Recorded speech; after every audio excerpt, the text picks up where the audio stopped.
नमस्कार, मैं अभिराज और आप देख रहे हैं वीके न्यूज। भारत देश पर कई आतंकी संगठन नजरें गड़ाए बैठे हैं जो लगातार कुछ ऐसा करने की फिराक में रहते हैं जिससे भारत में अशांति फैले और भारत विनाश की राह पर चल पड़े। लेकिन वो कहावत तो आपने जरूर सुनी होगी, जिसकी हिफाजत खुदा करे, किसकी मजाल उसको कोई बाल विवाह कर सके।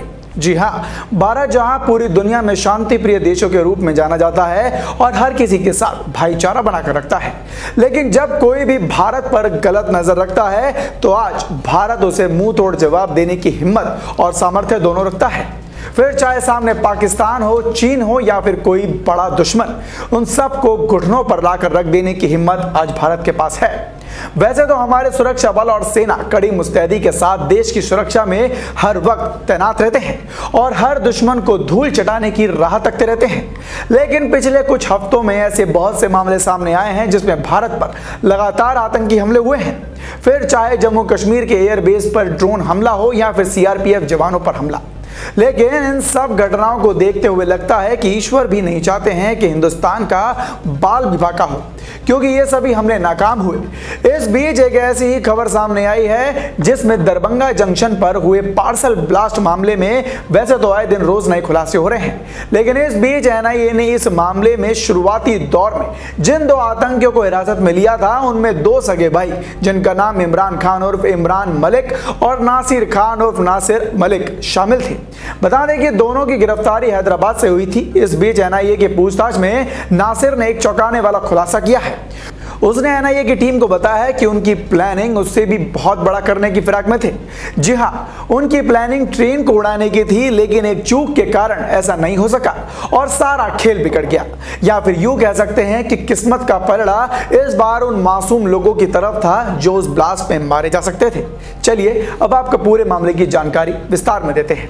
दरअसल इस मामले में शामिल यूपी के शामली का रहने वाला नासिर खान उर्फ नासिर मलिक पाकिस्तान के आतंकी संगठन लश्कर-ए-तैयबा से जुड़ा हुआ है। इसने कई बड़े खुलासे किए हैं, जिनमें से एक यह है कि इन्होंने बताया कि सबकी योजना चलती ट्रेन में ब्लास्ट करने की थी। उसने अपने कबूलनामे में एनआईए को बताया है कि प्लानिंग सिकंदराबाद दरभंगा ट्रेन को उड़ाने की थी, लेकिन इस ब्लास्ट के लिए जो तैयारी और ट्रेनिंग दी गई थी उसे सही से वो लोग अंजाम नहीं दे पाए।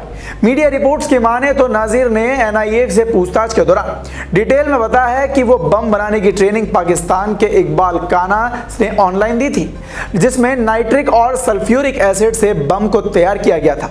दोनों एसिड के मिलने के बाद यह धमाका होना था जिसमें कई मासूमों की जिंदगी इन जिहादियों के हाथों बलि चढ़ जाती और आतंकियों की प्लानिंग के तहत इस बम को काजीपेट में ब्लास्ट होना था, लेकिन एक चूक से सारी साजिश पर पानी फेर दिया और यह ब्लास्ट दरभंगा के प्लेटफॉर्म नंबर 1 पर जाकर हुआ। आतंकी नासिर ने बताया कि पाकिस्तानी आतंकी और ट्रेनर इकबाल ने दिए ट्रेनिंग के मुताबिक दोनों केमिकल के बीच एक पेपर रखा जाना था ताकि पेपर जलते ही दोनों एसिड आपस में मिले और रामागुडम और काजीपेट स्टेशन के बीच में यह धमाका हो। लेकिन गलती से उसने पेपर की जगह एक हार्ड बोर्ड लगा दिया, जिसके कारण तय योजना के तहत ब्लास्ट नहीं हो पाया और उसको होने में थोड़ा वक्त लग गया और उनकी पूरी प्लानिंग धरी की धरी रह गई। दोनों एसिड को मिलने में देरी हुई और ट्रेन के दरभंगा स्टेशन पर पहुंचने के बाद यह ब्लास्ट हुआ। बता दें कि यह ब्लास्ट दरभंगा जंक्शन के 2 नंबर प्लेटफॉर्म पर 17 जून को हुआ था। इस दौरान 100 ml की शीशी भी मिली थी, जिसके अंदर आईईडी यानी कि इम्प्रोवाइज एक्सप्लोसिव डिवाइस। आपको बता दें कि यह काम चलाऊ बम होता है जिसको आमतौर पर बनाया जाता है। इस साजिश को अंजाम देने के आरोप में पकड़ा गया नासिर मलिक इसका एक्सपर्ट है। नासिर मलिक साल 2012 में पाकिस्तान गया था। उसने वहां केमिकल से आईईडी बनाने की ट्रेनिंग भी ले रखी थी। तो वहीं ब्लास्ट की घटना को अंजाम देने के बाद एनआईए ने फुल प्रूफ प्लान के तहत हैदराबाद से इसे पकड़ा था। वहीं एनआईए लगातार इस साजिश से जुड़े अन्य आतंकियों की गिरफ्तारी भी कर रही है। तो देखा आपने, यह है पाकिस्तान की हकीकत। पाकिस्तान वो देश है जो भूख के कारण मर जाएगा लेकिन अमन की राह पर नहीं चलेगा और रट्टू तोते की तरह सोते जागते बस हिंदुस्तान की बर्बादी के ख्वाब देखते हुए खुद बर्बाद हो जाएगा। और उनसे भी ज्यादा मूर्ख है वो आतंकी जो झूठे जिहाद और जन्नत के 72 हूरों के ख्वाब में या खुद के साथ साथ अपने पूरे परिवार और तमाम मुस्लिम कौम को बदनाम और बर्बाद कर जाते हैं। खैर, कुत्ते की दुम तो कभी सीधे नहीं हो सकती, ये तो आपको पता ही होगा।